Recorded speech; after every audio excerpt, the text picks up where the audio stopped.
அனைத்து கவி உறவுகளுக்கும் என் முத்தான முதல்கண் வணக்கம். இந்த மாலை நேரத்துல இப்படி ஒரு தலைப்பு கொடுத்து பேச சொன்னது ரொம்ப மகிழ்ச்சியா இருக்கு. எனக்கு இப்ப பாத்தீங்கன்னா நீங்களா சொன்னது போல ஒவ்வொரு ஆண்டும் பிறக்கும் போது ஒவ்வொரு வயது ஏறுது.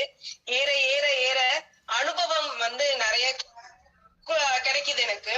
இந்த வருஷத்துல இருந்து என்ன கத்துக்கிட்டேன், இந்த வருஷத்துல இருந்து இதை நான் அந்த வருஷத்துல நம்ம இது பண்றோம், அதை நம்ம செஞ்சு காட்டணும்னு ஒரு தன்னம்பிக்கை நிறையவே இருக்கு. சொல்லும் போதுன்னா இப்ப 22 இந்த வயது பிறந்து 22 வயசு ஆகுது எனக்கு.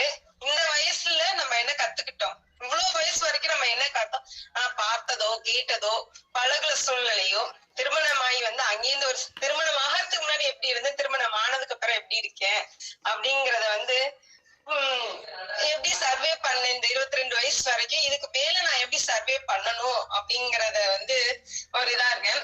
புத்தாண்டுனா எனக்கு திருமணத்துக்கு முன்னாடி சொல்லணும்னா பெருசா எதுவுமே தெரியாது. வீட்டுக்குள்ளே வளர்ந்து அந்த வீட்டை விட்டு வெளில போகாம உள்ளரே இருந்தால், அதனால புத்தாண்டுனா என்னன்னு தெரியாது, உலகம்னா என்னன்னு தெரியாமலே வளர்ந்தேன் நானு. எனக்கு இப்படி ஒரு திறமை இருக்கு. என் திறமையை கண்டுபிடிச்சது அம்மா சொன்னது போல ஸ்கூல்ல தான் கண்டுபிடிச்சாங்க. எங்க ஆசிரியர் இல்லைன்னா நான் இந்த அளவுக்கு கவிதை எழுதுவேன் பேசுவேன் அப்படிங்கறது எனக்கே தெரியாம போயிருந்திருக்கும். அந்த ஆசிரியரின் வழிகாட்டுதல்ல இப்ப நல்லா செஞ்சுட்டு இருக்கேன், சிறப்பா செய்வேன், நல்லா செஞ்சுட்டு இருக்கேன்னு ஒரு நம்பிக்கையே எனக்கு நிறையவே இருக்கு. இந்த 2 வருஷம் கல்யாணம், இந்த 2 வருஷத்துல புத்தாண்டு அப்படிங்கிறப்ப ஒவ்வொரு வருஷம் ஏறுது, ஒரு வருஷம் மாறுது. அப்ப நான் இந்த ஆண்டுல நான் என்ன செஞ்சேன், இந்த ஆண்டுல நான் என்ன சாதிச்சேன். இந்த 2024ல எனக்கு பேச்சு மிகப்பெரிய அங்கீகாரத்தை கொடுத்தது, அதுவும் அம்மாவோட தளத்துலதான். அது ரொம்ப ரொம்ப சந்தோஷம், அதுக்கு அளவே கிடையாது.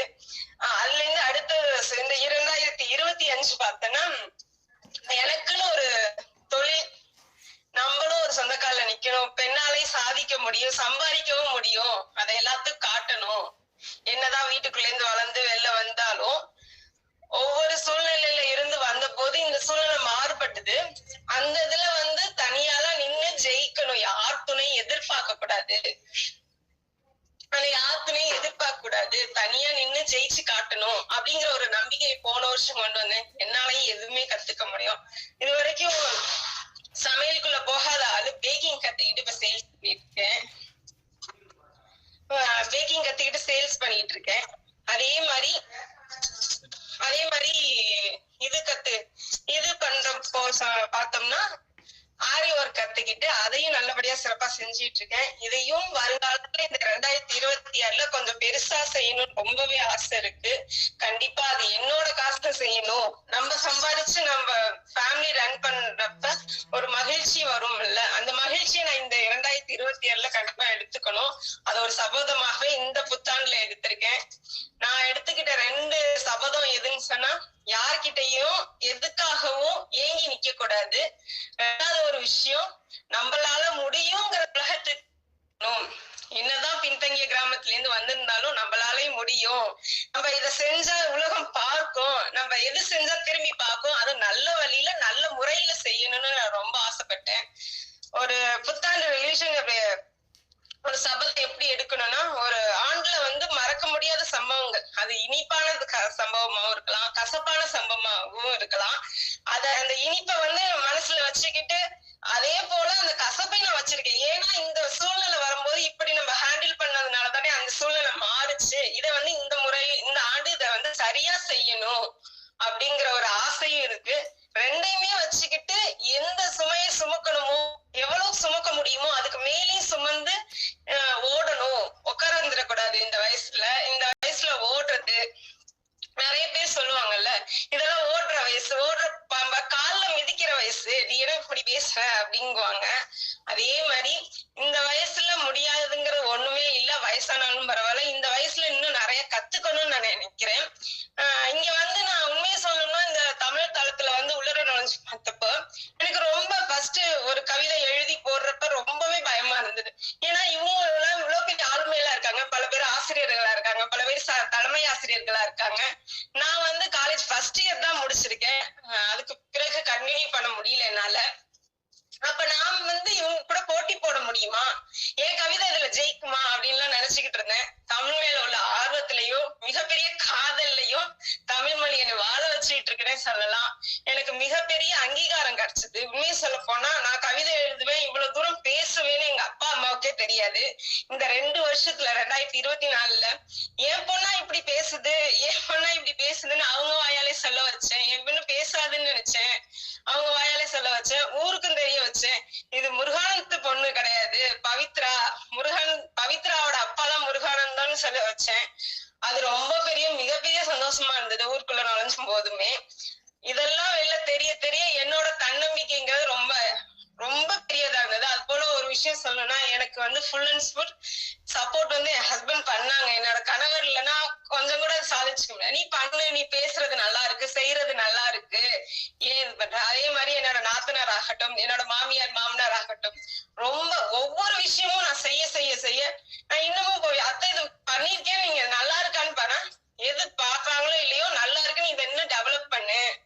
முத நான் காக்கும் கரங்கள் நிகழ்ச்சிக்கு பட்டிமன்றத்துக்கு வரணும் அனுமதி கேட்கிறப்ப நான் அத்தைகிட்ட சொல்லவே இல்லை இப்படி ஒரு பட்டிமன்றம் வருதுன்னு. அப்ப யதார்த்தமா அத்தைகிட்ட சொன்னேன், அத்தை இந்த மாதிரி ஒரு பட்டிமன்றம், நேரடி பட்டிமன்றம் போடுறாங்க அத்தை, நான் போய் கலந்துக்கிட்டாங்க. நீ ஏன் கலந்துக்க மாட்டேங்கிற, நீ தான் நல்லா பேசுறியே, தைரியமா போய் பேசிட்டு வான்னு எனக்கு ரொம்ப பெரிய ஊக்கம் அளிச்சாங்க எங்க மாமியார். அவங்களுக்கு இந்த இடத்துல ரொம்ப பெரிய நன்றி கடமைப்பட்டிருக்கேன். அதே மாதிரி எனக்கு முதல் வாய்ப்பு கொடுத்ததுக்கு காக்கும் கரங்களை என்னைக்குமே நான் மறக்க மாட்டேன். என்னோட முதல் வெற்றி அது. அதே மாதிரி இந்த ஆண்டும் நான் ஒரு சபதம் எடுத்திருக்கேன். எனக்காக இவ்வளவு பேரு இந்த 22 வயசு வர வரைக்கும் என்னைய வளர்க்கறதுக்கோ இல்ல இங்க பாடுபடுறவங்கள நான் பாத்துக்கணும், அவங்களுக்கு எந்த குறையும் இல்லாம நான் செய்யணும், நான் பாத்துக்கணும், என் ஃபேமிலியை நான் தூக்கி ரன் பண்ணணும் அப்படிங்கிற ஒரு பொறுப்பெல்லாம் எடுத்துக்கணும். இன்னும் இந்த சின்ன பிள்ளைத்தனத்தை விட்டுட்டு இன்னும் கொஞ்சம் பெட்டராகி நல்லபடியா வாழ்க்கையை ரன் பண்ணணும். எனக்கு இன்னும் குழந்தை இல்லை, அதுக்கான அந்த குழந்தைய வரத்துக்குள்ள அந்த கவலை எடுத்துக்காம அந்த குழந்தை வரத்துக்குள்ள இப்படிப்பட்ட சூழ்நிலையை குழந்தைக்கு நல்லபடியா நம்ம அமைச்சு கொடுக்கணும். அதுக்காக கடவுள் லேட் பண்றான் நம்மளுக்கு அப்படிங்கிற ஒரு வேதனையை மறைச்சுக்கிட்டு இந்த மாதிரி ஒரு புத்தாண்டுல ஒரு இது எடுத்து நான் அதை நோக்கி ஓடிட்டு இருக்கேன். அதுக்குள்ள என் கனவெல்லாம் அச்சீவ் பண்ணிட்டு என் குழந்தைக்கு ஒரு நல்ல சூழ்நிலையை கொடுக்கணும். அப்ப என் குழந்தை வந்தா பெட்டரா இந்த உலகத்தை பார்க்கும், நான் நல்லபடியா பார்க்க வைப்பேன்னு நினைக்கிறேன். ஒவ்வொருத்தவங்களும் புத்தாண்டுல நிறைய சபதம் எடுப்பாங்கம்மா. அது சில நேரம் கடைபிடிக்க முடியாம போயிடலாம், கடைபிடிக்கவும் செய்யலாம்.